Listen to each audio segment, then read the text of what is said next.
A gestão da inovação, eu acredito que ela tem três tríades. Ela tem a gestão do presente, nós temos o nosso presente, a gente precisa fazer, entregar, enfim, falar sobre isso. Tem que também fazer a gestão da mudança todo dia, mas a mudança mais difícil é a nossa mudança própria. E o terceiro é a gestão do futuro. E quantos de nós conseguimos dedicar um pouquinho do tempo para a gestão da mudança e para a gestão do futuro no dia a dia atribulado dos executivos? A maioria deles estão muito presos ao próximo quarter, ou ao próximo mês, ou ao, digamos, a uma ditadura das metas. É evidente que as metas são importantes, é evidente que você tem que ter, enfim, metas a atingir, mas se você só pensa nisso, você rapidamente, a médio prazo, é trocado por alguém que vem com mais gás, porque é muito difícil você manter uma alta performance durante muito tempo. Então, os gestores do século XXI têm que ter essa gestão da inovação, que é a gestão do presente, a gestão da mudança e a gestão do futuro na sua agenda. E a maioria está fazendo a gestão do ai meu Deus, isso é para ontem.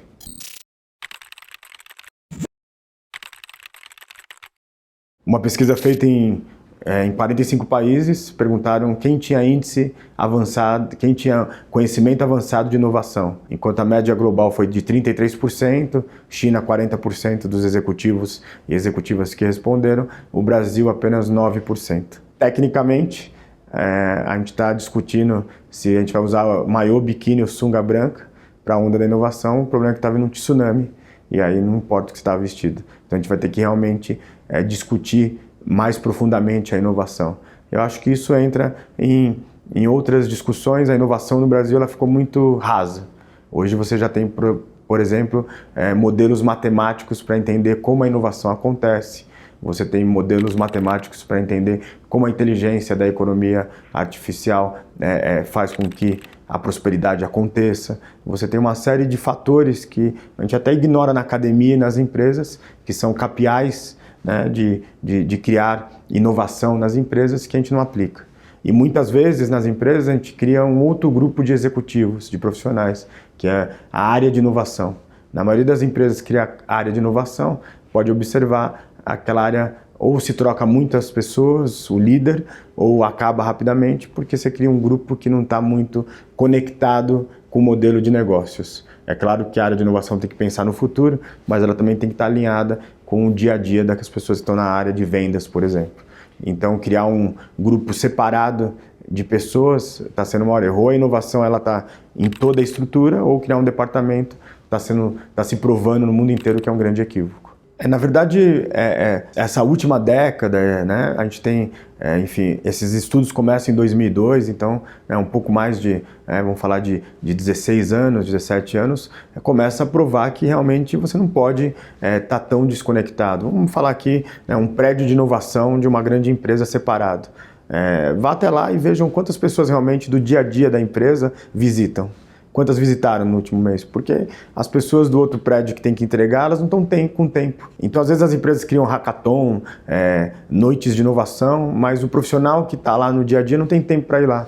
Então, ou vira um processo onde todos vão passar por um pensamento de inovação, um pensamento da economia do conhecimento, ou realmente você está criando dois seres ali que não vão se conversar e começa até uma autofagia, que é um consumir o outro, e começa até uma guerra interna. As agendas ocultas estão complexas nas empresas.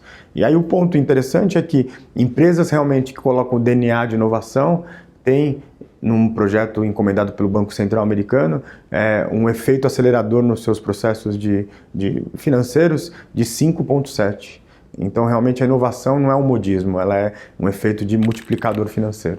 Já existia dois modelos matemáticos para tentar entender como que as inovações acontecem, mas agora, no trabalho de um pesquisador da Universidade de Roma, ele conseguiu desenvolver onde a comunidade está recebendo com muito, recebendo muito bem e aplicando isso. Você tem um modelo matemático para entender como as inovações acontecem e os governos aplicando isso para criar políticas públicas. Então, se antes parecia que a inovação era algo de criar um ecossistema, um lugar onde parecia que tudo estava criar a criatividade e aí aflorar a inovação, agora começa a virar realmente, a gente sempre acreditou, uma ciência exata. Evidente que você precisa da criatividade, evidente que você precisa de locais que aflorem ideias bacanas, mas também você tem modelos que você deve seguir.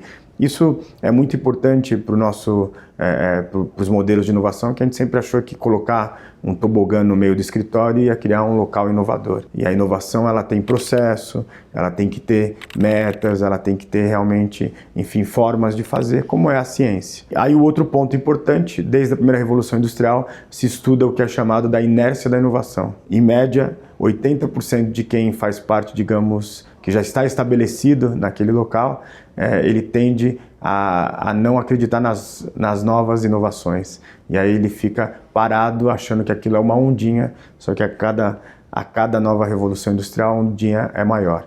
É importante contar uma história bem bacana. Em 1865, na Grã-Bretanha, a indústria das locomotivas conseguiu passar uma lei no parlamento britânico que era chamada a Lei da Bandeira Vermelha. O que era essa lei? Se você tivesse um carro naquela época, você era obrigado a ter 3 funcionários.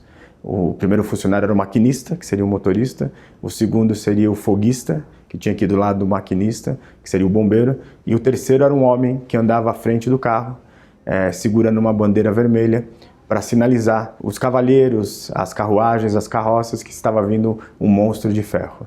Essa lei foi até 1893, e quando essa lei cai, tem um vídeo fantástico que mostra como as pessoas saíram para andar a 10 km por hora nas ruas de Londres.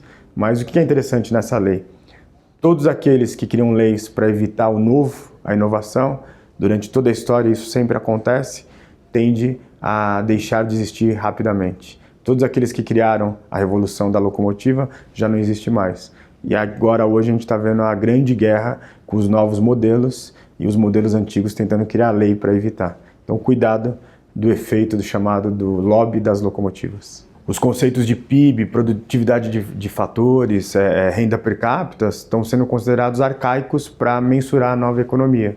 Isso era muito interessante quando você mensurava, por exemplo, quanto de ferro foi produzido, quanto de petróleo, quanto de trigo. Agora, numa era da economia do conhecimento, isso fica para trás. Então você vai ter que realmente ter outras formas de mensurar essa economia do conhecimento. E tudo isso vem de uma escola que era lá atrás, uma escola que produzia, uma escola da economia que produzia estradas de ferro, que tinha que fazer estradas para os carros, depois trazer commodities e produção. Então quando você começa fazendas verticais, outras formas de alimentação, enfim, um mundo totalmente diferente do que nós conhecíamos e mudando e dando saltos na inovação radical, esses antigos mapas não cabem mais.